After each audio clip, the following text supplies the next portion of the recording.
at that point, that was when I was like, oh my God, there's so much that I've identified myself with, character-wise, personality-wise, beliefs, morals, that they were given to me. I didn't even realize. Like, I was holding it as if it was my own choice. And when I came to that realization, it was like, oh my God, this is exciting, but also terrifying because I have no idea who I am really.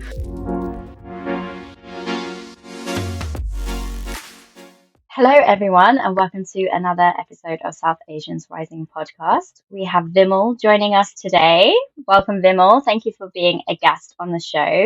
Would you like to introduce yourself to the audience? Yeah, good to be here, firstly. So just to keep it brief, I'm a performance coach. I run an awesome program called Power Project, and it's just about helping people attain their level of fitness that they want. It's usually weight loss, and we just tap into their power within them so they can really just create the life they want and really integrate health and fitness into their life in a sustainable way, in a nutshell. Amazing. That sounds so interesting. Thank you for sharing. So let's just get straight into it. What is a challenge that you faced in life that was really tough and you've overcome? I think on the face of it, it was the thing of not feeling I had any options, but not quite knowing why. Um, I think growing up, it was like a set list of things you need to do, like the conformity thing. You know, you do your school, you do your degree, then you get a job, you get really good at it, you do your things, and then marriage, kids, and all that stuff. And then there's already set things in place where, like, if you want to go and travel, you do this in this little time frame. If you want to go and do some self development stuff, then you do that in this little gap. And if you want to do, it's already sort of laid out based on, I don't know. And I grew up with that quite strongly because I was in quite a dense community, big family, and you got to see all the generations. You got to see everyone follow this exact path. And growing up in that, it was like, okay, it wasn't like I was upset about it. I just didn't know. I didn't know anything else.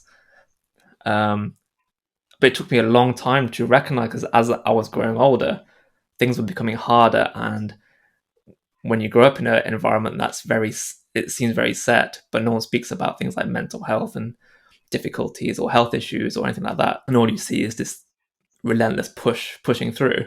It's like, oh, that's what I need to do. And it got to a point where I was like, I had no option but to just break from it and just be like, I need to talk to someone. I need to like figure this out and process it. And that's at that point, that was when I was like, oh my God, there's so much that I've identified myself with, character-wise, personality-wise, beliefs, morals, that they were given to me. I didn't even realize. Like, I was holding it as if it was my own choice. And when I came to that realization, it was like, oh my God, this is exciting, but also terrifying because I have no idea who I am really. Yeah. And since then, it's been a journey. And this isn't like early childhood. This is like 4 years ago, maybe. I'm 32 now, so it's recent, and it's spent a long time in my life just not realizing any of this. And in terms of the point that I was speaking of, that was really tough. That breaking point where I just was forced to change was I was in a very difficult relationship. For me, I would have described it as toxic. For her, I don't know. But I was very burnt out as a result, and it affected everything. You know, work, relationships, my family and friends, and that sort of thing. And it got to this point where I just had to speak to someone. I had to see the GP. I was diagnosed with anxiety disorder. I was like, what? And when I look back, and I was going through this process, it's like, this has been me the whole life, but I've never spoken about it. This isn't new. And just exploring, and that was a perfect catalyst. This thing that happened, this awful thing, was the perfect catalyst, and it just brought about all these things. And in terms of overcoming it, I'd say I'm still going through it.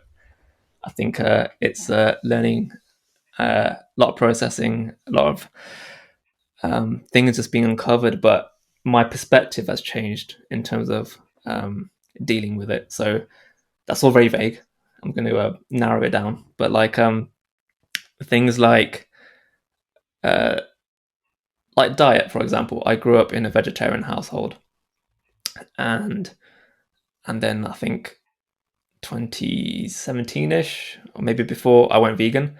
I did that for 5 years, really strong. I I was fully into it and built a whole company around it, really into it. And after about 3 years, I had to really question, like, why am I doing this? And I wasn't resonating. Like, it was bugging me. I just didn't know why. And I had to like really go right back to just me as like a 5-year-old. And just like, why was I even vegetarian? Like, my parents never forced it on me. This is the bizarre thing. If I opened up at any point in my life, I would have had support. And but no one ever did. So I didn't know to do that. And that's an example. Like, I don't have a label anymore in terms of diet. I just whatever. But that's an example of like I've had to really just really go into myself and just analyze where these traits that I identify with, where they come from, and really question, are they mine? And that's part of the overcoming bit, I guess, if that answers Yeah. it. Yeah, you've highlighted so many important things there actually.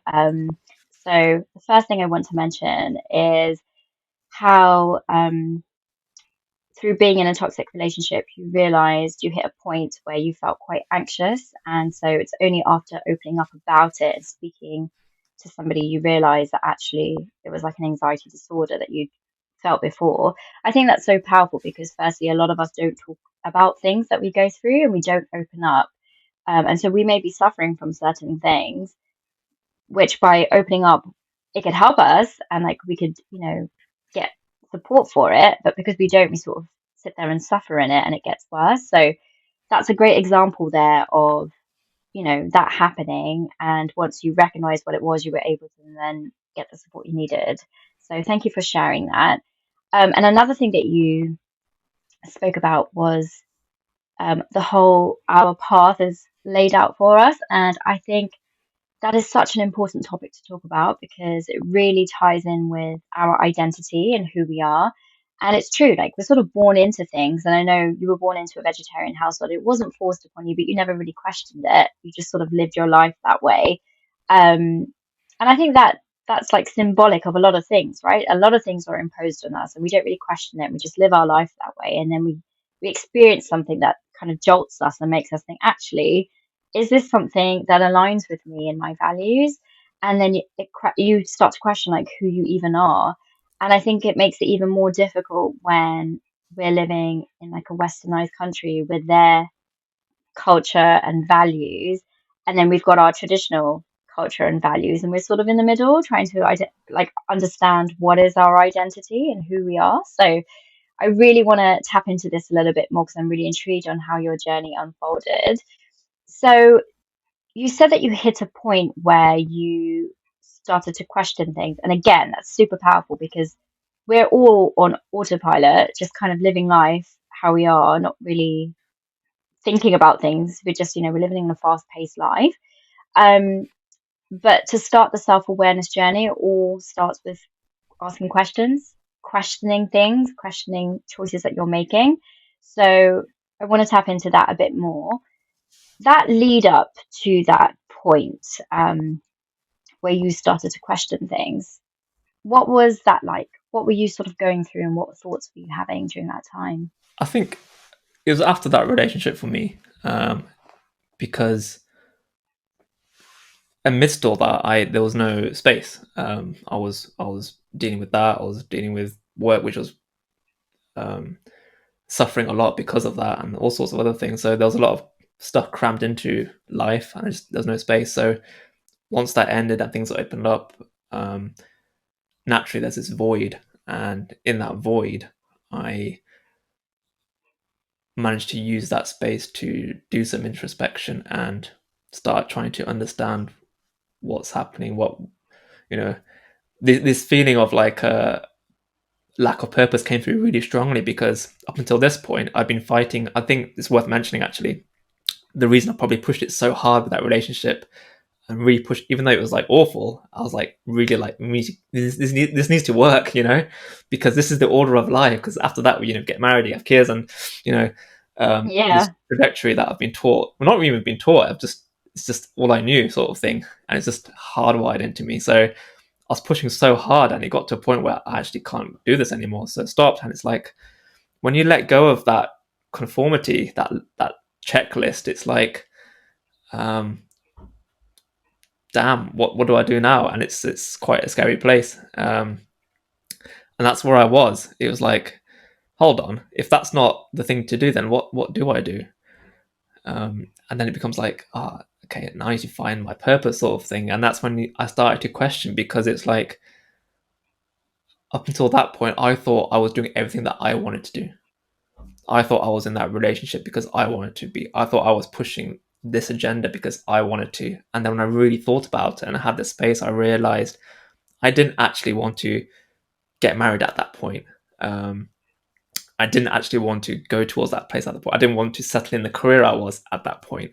But I was just going through it because in my mind I was like, time's ticking. This is the next thing that's coming up. We've got to like deal with that. Done the career stuff now. We do this, and I just never let myself explore it. So when this whole thing happened, I was just forced to be like, well, I don't actually like this career, this job. It's not very fulfilling. I was in design consultancy. It's a wicked field. I was a 3D visualizer, but special effects and that sort of thing. So it was great fun, but it was zero fulfillment for me. I just wasn't clicking with it. I never questioned it, and I was like, oh my god, yeah, I don't want to do this at all. I don't want to do this. I don't want to do that. I don't. Suddenly it became this massive list of things that I actually realized I don't want to do, and it's confusing because up until now I identified with being the person who wanted to do all those things, and so it was a great place for me to be like, where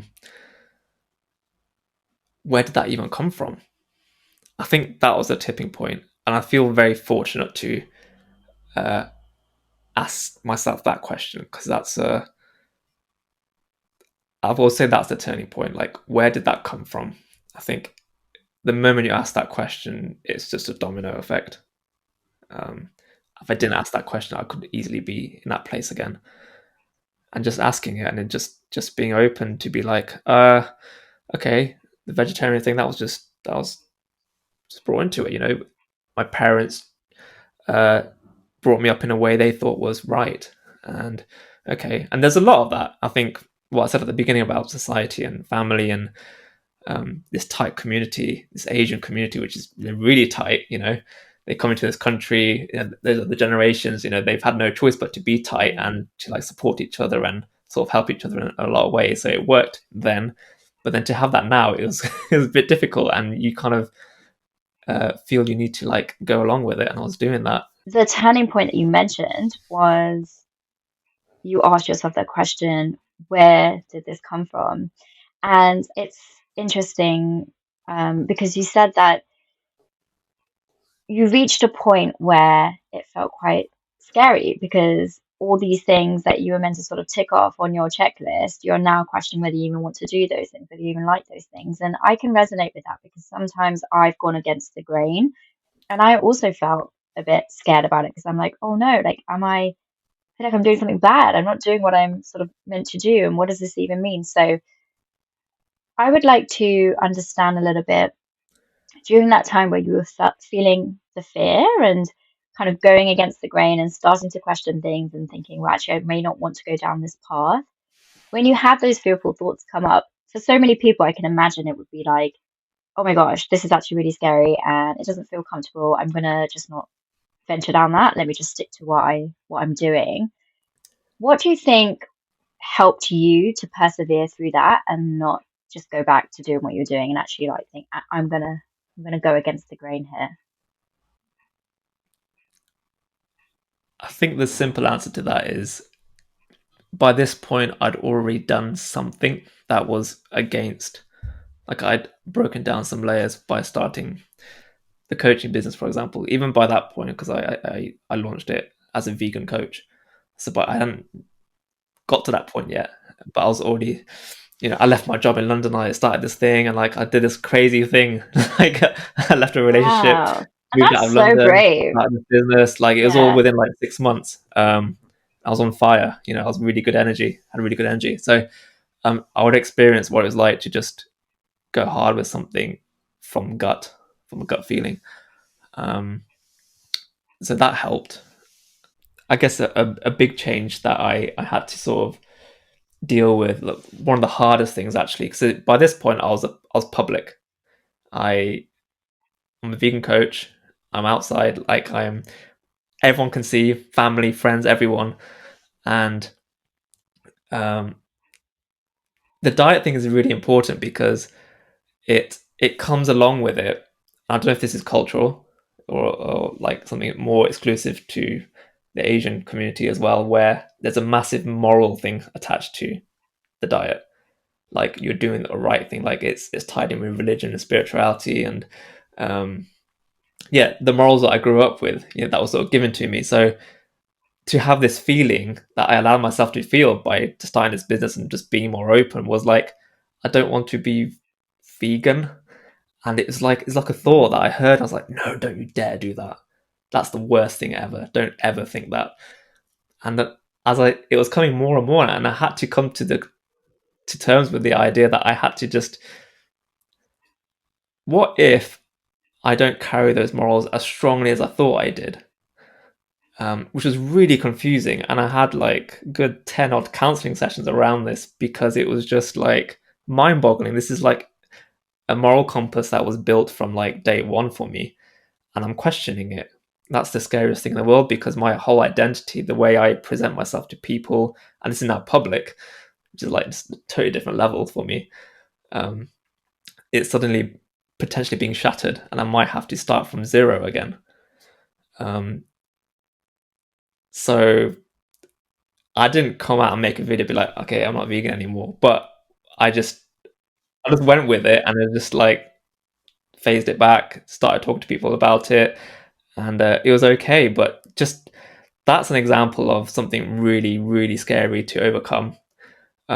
It really, I mean, there were tears involved with this. It was like, okay, but if I'm not vegan or vegetarian, then who am I? It was a real scary moment.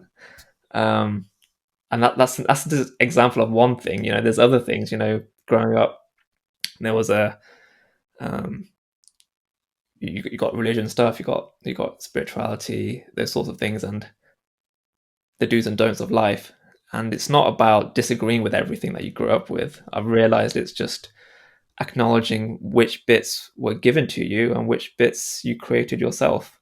Because when it comes to understanding your purpose in life and who you are, you've got to be able to distinguish um, those two things: which bits you chose and created for yourself, and which bits were given to you. And if there's any sort of anger towards why those things were given to you, I had to um, find forgiveness in knowing that those people or society at the time did the best they could with with the tools they had. That basic level of forgiveness where Yeah. they did the best they could, and their intentions were always good, and that's what it was for me. But having that They only separation knew what they allowed me to knew. be like, sorry, They only knew what they knew at the time, yeah, right? Like that's the that's it. thing. Um, Yeah. and having that separation of knowing that which part wasn't actually me, it gave me huge freedom. It's like, okay, this makes sense now. This is why I feel a bit lost and I'm lacking purpose, because I've identified in myself with these traits that aren't actually me. This is great news. Yeah, it's like initially quite disturbing, but it's great news because now you can choose. And this is what I stand for now. I want people to like understand their power that they've got within them and really harness it to know that they can choose. They can actually pick and choose how they want to be in this world. And I Yeah. think that's where all your guests as well on the podcast so far, and yourself, I'm sure, where this is where it comes down to when you go into coaching. Like it's who you're being in this world, and there's different avenues to doing that. My way is like Yeah. nail the physical fitness first, and then go through the whole process, that sort of thing. But the fundamentals, like I'm saying this now, but I'm hearing that on multiple like of your other conversations you've had, Yeah. and it's just this theme of this golden thread running through where just in order to get to be the person you want to be, you need to gain some clarity. And in order to gain some clarity, you need to understand who you are, like what makes you you, and understand which bits aren't you. And what's in your power, what's outside your Exactly. power, what have you taken out of your power, what have you restricted yourself with. And these are all the things that I've gone through, and I'm still going through it. And it's exciting. I'm at a point now where it's just exciting. I'm just looking forward to the next thing I'm going to uncover. Um, Yeah. yeah, that's where I'm at. Yeah. Yeah. Um, I love what you just said there, and I think that's exactly it. Who are you being, right? And I think a follow on from that, or maybe what's the word for the pre-following? I don't know, like the prequel to that is ask yourself that. Like you have a choice to be whoever you want to be and recognize that rather than just like doing the same thing over and over again and thinking this is who you are. Like actually no, you have a choice, question things. And who is it that you want to be if you had that choice because you do? So it sounds like when you started questioning things, it started to feel a bit scary because you weren't really sure who you were and you're questioning your identity. What does this mean? And who are you? But then you reframed it to see the positives in that, which is, wow, I have a blank slate right now and I can be whoever I want to be. And then it turned into something exciting rather than completely like something really scary. So I love that. And I guess my next question from that would be, if there is somebody out there right now that is in a situation where they've started questioning things and they don't really resonate with the things that were imposed in them and they're not quite sure who they are, you mentioned that you did some introspection. Do you have any practical tips for anyone who would like to do some introspection and figure out who their identity is, what their identity is? A theme that I see running with the clients I work with, but the people that even I speak to, or anyone, is this inability in the moment to recognize how fast they're trying to go, and whilst pushing so hard in all these areas in life, not understanding why they can't seem to just gain some clarity and purpose. And the answer is just to slow the hell down and dial it back. In my case, it was that breakup, ending that relationship, and starting a new business or leaving my job. I mean, that's a bit drastic for me. I don't expect people to do that. But the principle is I slowed down. I created space for me to like question things. And I think, as we've spoken, I think there's massive value in identifying which parts of you are actually you and which parts are the opinions of someone else or that society, for example.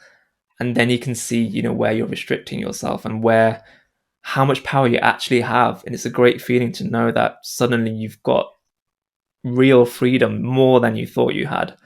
But in order to do that, you need to slow down. I think just dialing anything back, I think, and I had this too, when we get to a point where we really wanted to find purpose and things, it's usually at a time in life where we're quite fearful, we're feeling a lot of lack, there's a sense of urgency, and the headspace is just in sort of fight and flight, and we want to push harder.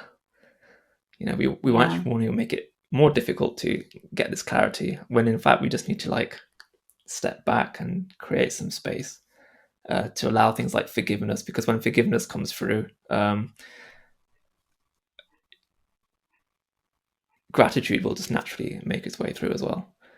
You suddenly find, oh, I've got all this for me. I can do this. Life suddenly feels abundant and all that sort of thing. So, yeah, to summarize, I guess it's just slow down, slow dial it down. back. Exactly. I think naturally And I think it's having that space will just create so much opportunity for introspection and questioning. exactly slowing down is such a good tip because we're naturally in like a fast-paced world at the moment, and it can just be easy to just continue with that, like at work and then at home. It's actually really hard to slow down. It's actually really hard to like take a step back and think, actually, I'm not going to do anything right now. I'm just going to sit in this silence and see what comes up. Um, but that's where all the gold is. Like you really need to like step back and just allow yourself to have that space to question things. And so it sounds like your tip here would be to sort of question things, ask yourself what's really coming from you and what's coming from others and the opinions of others, and then you'll know where you're limiting yourself. And I love that. And then also looking into forgiveness and what you're grateful for. So let's say someone's done that and they've identified some things that they don't resonate with, but they're feeling scared to open up about who they really are and what they really want to do. Could be scared to open up to their family or members of society, what's something that you would say to them if you were talking to them right now? As a practical tool, or just what General to do? advice. Yeah, like just I think words of encouragement or like, I think the approach I think would be wise is, these are big questions, but I'll say it. Okay. sorry, don't worry if you can't. No, no, no. I'm about to I've ask the big thrown in question. like, As in, as oh, as in, these are the I'm the big one that questions asks in questions coaching, isn't around it? here. What is it you need? And just ask yourself that. Um, it's not a question we ask ourselves very much, and it's the questions that don't have an instant answer are usually the golden ones. And I think I see most value in in improving how frequently I catch myself out with my internal dialogue. I'll hear my mind say, "Oh, this doesn't work. Try harder." Like that's like alarm bells now. It's like, why am I pushing hard? Dial it back, step back. And in terms of actual practical tools, I'll answer that as well. I think if speaking to someone isn't an option, or reaching out for talking therapies and that sort of thing isn't an option, then um, assuming you've got space to, you've created time and space by dialing things back, then using that time to reflect in some way. Something I like to do is journal, um, the mirror, just talk to anything, even the wall, just let it out in some way, or even just yeah. I think journaling is a great one actually, but an outlet, just to get it out there and let yourself hear yourself. I think that's really important, because if it's just all stuck inside, it's very difficult to process. The conversation we've had today, I've gained a little bit of clarity just talking about me, because I'm not used to this sort of conversation on this topic. So it's been great for me. This has been a great learning, and I think maybe these people who don't feel they can talk to anyone, they actually can talk to people. They're just Yeah, worried that if they talk to someone, they have to like be fully vulnerable and just open it up, but they don't need to. They can just have a casual conversation and be open to where it goes and keep it on the surface. But even then, it'll be helpful, because they haven't done this before. I'm assuming, slowing down and reflecting and questioning isn't something, we're necessarily taught to do. So it's always going to be new, and it's worth trying. Don't rule it out that you can't talk to anyone. I think that's the main thing. yeah. That, that's such an important point because I'm sure a lot of people do feel that they don't know how to open up and it feels scary, but you may be surprised. Just having a casual conversation, you could learn so much. So definitely try that. And I mentioned in a previous episode on what really helped me when I was trying to figure out who I want to be in this world. And it's literally, going through the process of introspection. What is it that I like? What are my values? What's my purpose?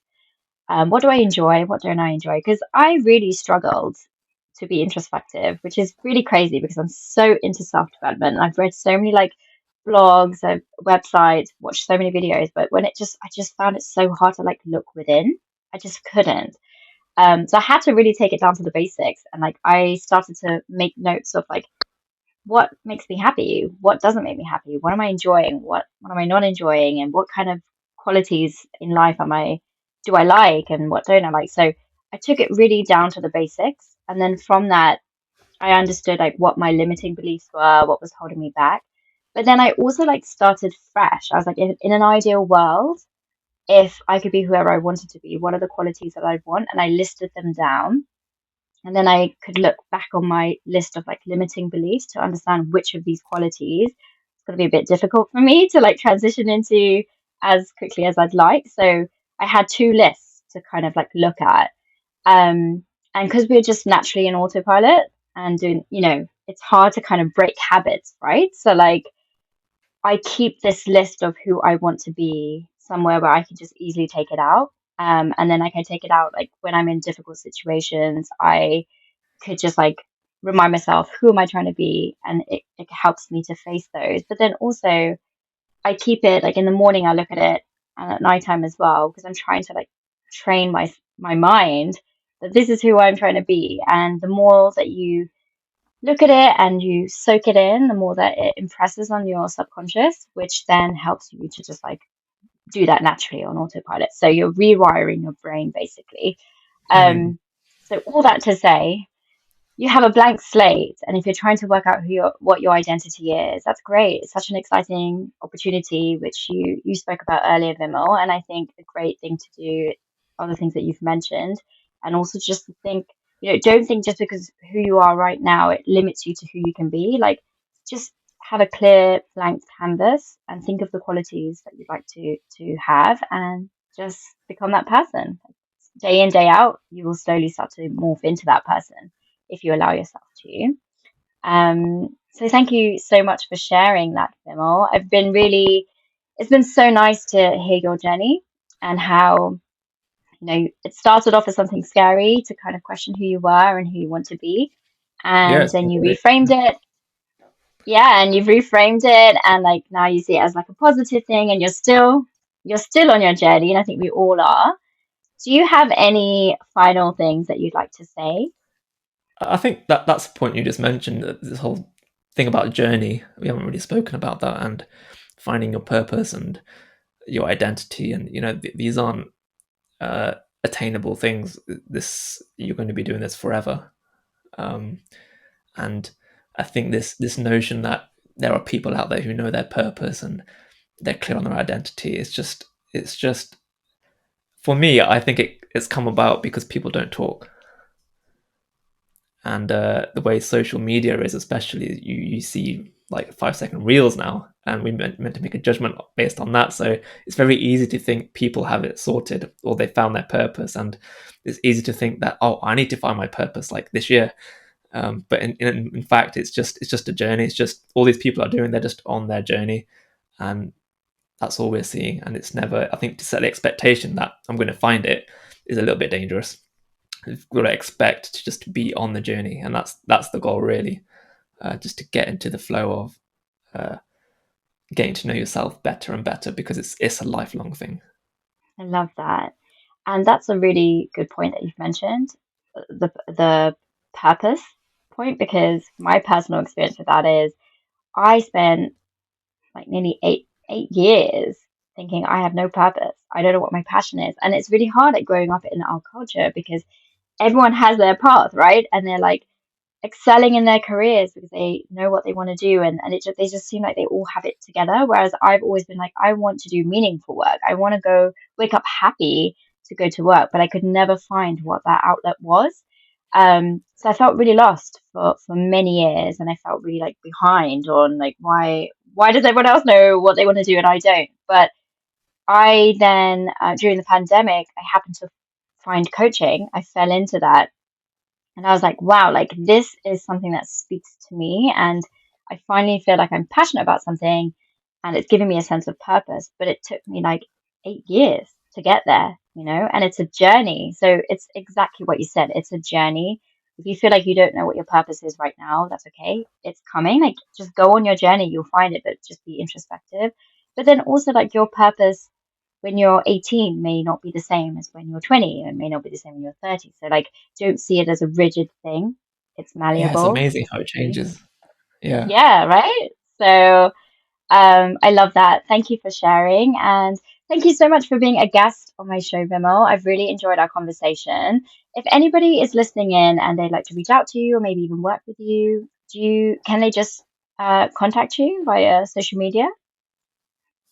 Yeah, Facebook or Instagram, or the website vmysterycoaching.com. Yeah, so reach out, ask any questions you've got. The way I do things is it doesn't really matter what your goal is. It's more about closing that gap between intention and action. People get most stuck there. It's less about knowing what to do, how to eat healthier, or how to be more active. Everyone knows those answers. It's like how to actually implement it and then keep it going for the rest of your life confidently. That's where we have to go a bit deeper, and that's what we will work with. So if anyone's listening and they want to work on that sort of thing, then yeah, definitely contact me and we can have a conversation. Amazing. I'll put your details in the description box. Thank you once again, Vimal. And Thanks. thank you to the audience for listening. If there's anything that you heard today that particularly resonated with you or you want to talk about, please feel free to leave a comment. We'd love to hear from you. And thank you all very much. Until next time.